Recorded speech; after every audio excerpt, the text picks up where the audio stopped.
Assalamualaikum warahmatullahi wabarakatuh. Waalaikumsalam warahmatullahi wabarakatuh. Assalamualaikum. Ya, bersama saya Fajar Arifin dan hari ini kita langsung silaturahmi ke rumah Pak Hilmi Hasan.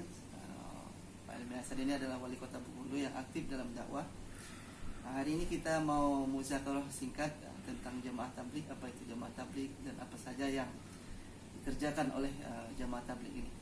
Mungkin boleh langsung. Ya, jamaah tabligh itu sebenarnya nggak ada.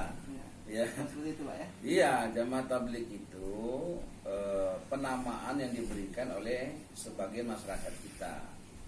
Karena ada satu jamaah yang kemudian kerjanya tabligh, begitu, mentablighkan agama, mentablighkan sunnah Nabi, mentablighkan pentingnya itu sholat, mentablighkan pentingnya baca Quran, mentablighkan pentingnya memakmurkan masjid, ya, mentablighkan tentang kampung akhirat. Maka kemudian orang-orang ini dikatakan jamaah tabligh. Seperti itu Pak. Ya, kalau di Lampung bukan jamaah tabligh. Apa namanya Pak? Jaulah. Oh, Jaulah. Jaulah. Allah. Jaulah. Iya. Kenapa orang Lampung mengatakan jaulah? Iya. Karena ini jamaah seneng keliling-keliling. Oh, Dari rumah ke kata rumah. ya, orang-orang Lampung ngomongnya bukan jaulah, bukan jaulah. Jamaah jaulah. Kenapa? Karena mereka melihat ini jamaah sering keliling-keliling. Begitu, keliling kampung, keliling bangsa, keliling gunung, keliling laut, begitu. Jadi mereka namakannya jamaah jaulah. Jamaah jamaah keliling-keliling. Jemaahnya menyampaikan lah gitu Pak ya. Iya, nah kemudian ada lagi di daerah lain menamakan jamaah ini jamaah kompor. Allah. Karena kerjanya bawa kompor terus. Gitu kan? Ya. Maka dikatakan jamaah kompor, ya kan? Ada yang juga yang mengatakan jamaah ini jamaah silaturahim. Kenapa jamaah silaturahim? Karena kerjanya silaturahim terus. Ya. Begitu dari rumah ke rumah, ya kan? Ya. Dari satu pintu ke pintu, dari satu lorong ke lorong, maka dikatakan jamaah silaturahim. Nah, terus nama jamaahnya apa? Sebenarnya nggak ada nama. Jamaah ini tidak ada nama. Jamaah ini hanya sekedar sebuah gerakan. Gerakan apa? Gerakan untuk menghidupkan kembali satu gerakan yang dahulu kala telah melahirkan generasi-generasi terbaik. Ada Sayyidina Umar, seorang preman besar yang ingin membunuh Nabi, tapi Nabi sendiri dikatakan kalau ada Nabi setelah saya Umar nantinya. Begitu. Ada seorang tokoh adat, orang kaya, Sayyidina Abu Bakar misalnya kan. Kemudian ada banyaklah lahir seorang budak yang tidak lemhanas, tidak S1, S2, S3, tapi jadi gubernur tanpa kampanye, tanpa debat. Nggak ada tiang listrik yang dipasang gambarnya Sini Nabila ketika gitu kan. Tapi jadi gubernur. Coba bayangkan, ini budak, nggak ada pendidikan, kok bisa memimpin? Dan kepemimpinannya sukses, gila-gila, sejarah sudah mencatat itu. Nah pertanyaannya apa yang membuat mereka kemudian bisa menjadi generasi terbaik? Ya kan, sekolahnya di mana? Amalan apa yang mereka buat? Ternyata kalau kita baca kitab-kitab nih, sejarah nih sahabat, mereka itu manusia biasa seperti kita. Yang membuat mereka menjadi luar biasa, mereka melakukan satu gerakan yang dicontohkan Rasulullah. Ya kan, salah satunya gerakan yang orang Lampung katakan jaulah, keliling. Kalau kita dengarkan seringkali di Maulid Nabi diceritakan, kalaulah Rasulullah kakinya dicat warna merah, maka seluruh Mekah Madinah itu berwarna merah. Masya Allah. Maknanya tidak ada rumah yang tidak didatangi Rasulullah. Tok, assalamualaikum, Abu Lahab yang diketahuinya kan, gitu kan, Abu Jahal. Walaupun orang yang membenci Rasulullah, tetap Rasulullah datangi. Pertanyaannya apa yang dibuat Rasulullah ketika silaturahim? Dia menyampaikan la ilaha illallah, ya kan? Qulu la ilaha illallah tuflihu. Wahai pamanku, ucaplah la ilaha illallah kamu akan berjaya.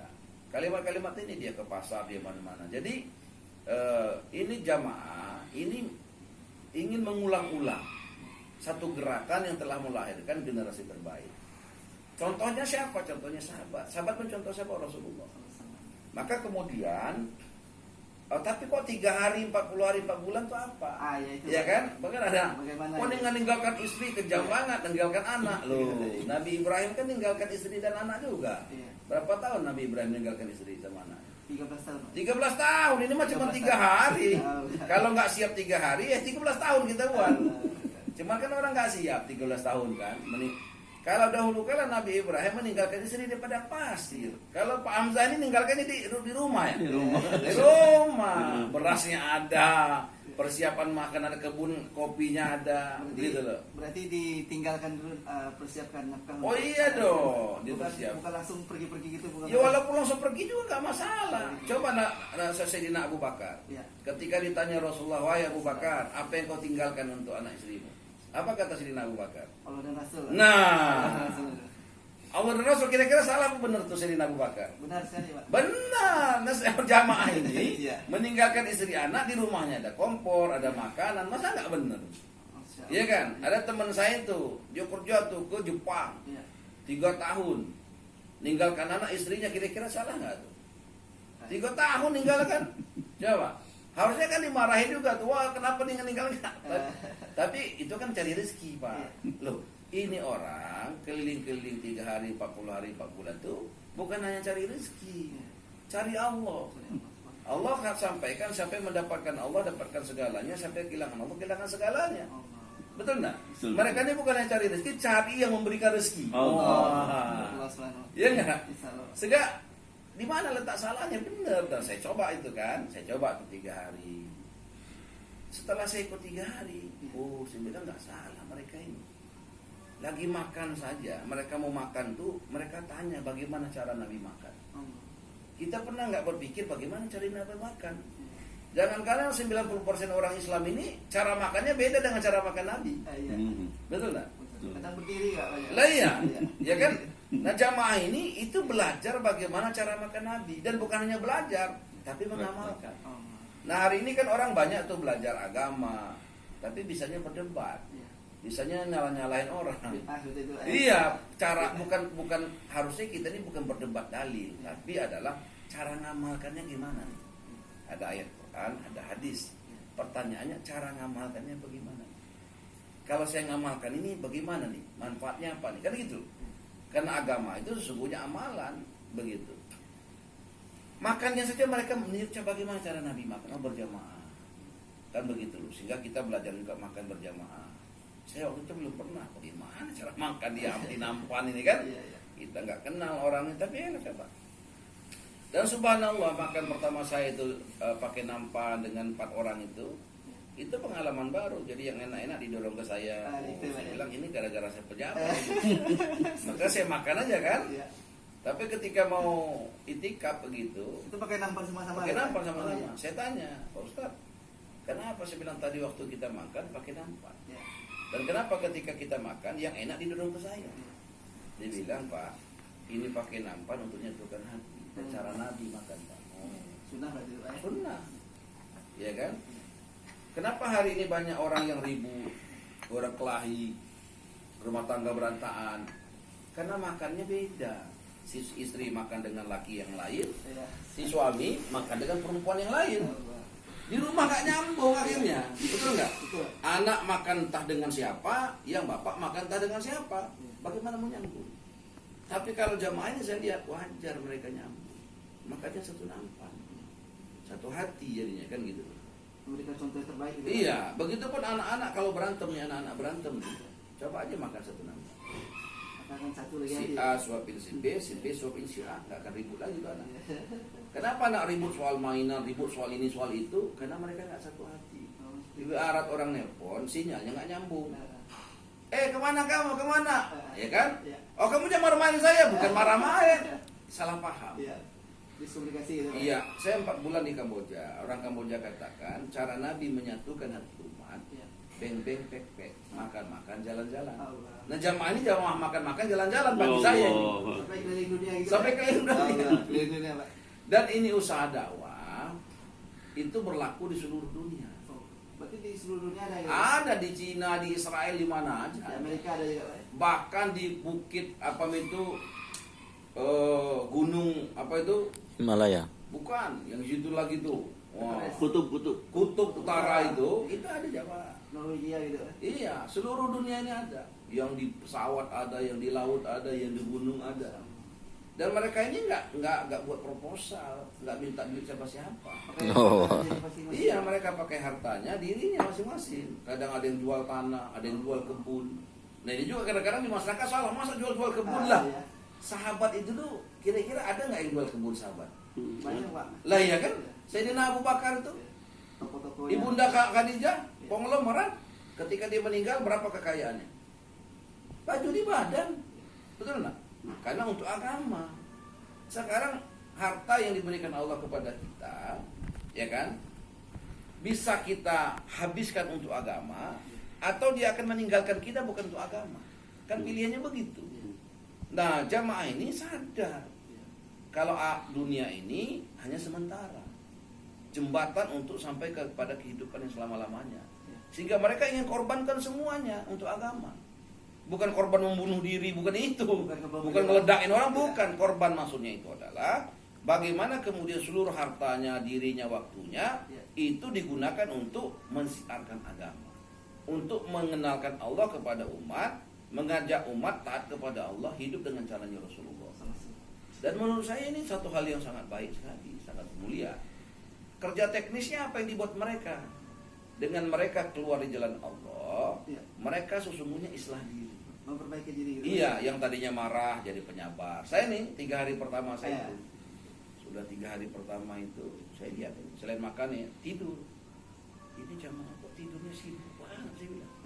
Saya tanya Ustaz, kenapa kok mau tidur aja sibuk banget ini? Maksudnya Pak, iya saya bilang ini kan kita jam istirahat nih, kok berwudhu lagi, sholat lagi, baca, ngapain saya bilang? Banyak betul sholat kita ini. Dia bilang, Pak, kenapa kita berwudhu? Itu kambing, kerbau, tidur juga Pak, tapi nggak pakai wudhu. Sehingga mereka tidurnya nggak ibadah Pak. Nah kalau kita ini, agar ini ibadah, tidur kita ikut cara Nabi. Nabi itu tidur. Lagi tidur aja mikirkan Nabi, mikirkan agama. Coba, Sayyidina Ali pernah ditanya seorang Yahudi, wahai Ali, kalian ibadah orang Islam berapa lama? Maka Sayyidina Ali katakan, kami ibadah 24 jam. Kapan kalian tidur dan makan? Oh, kami tidur pun itu agama.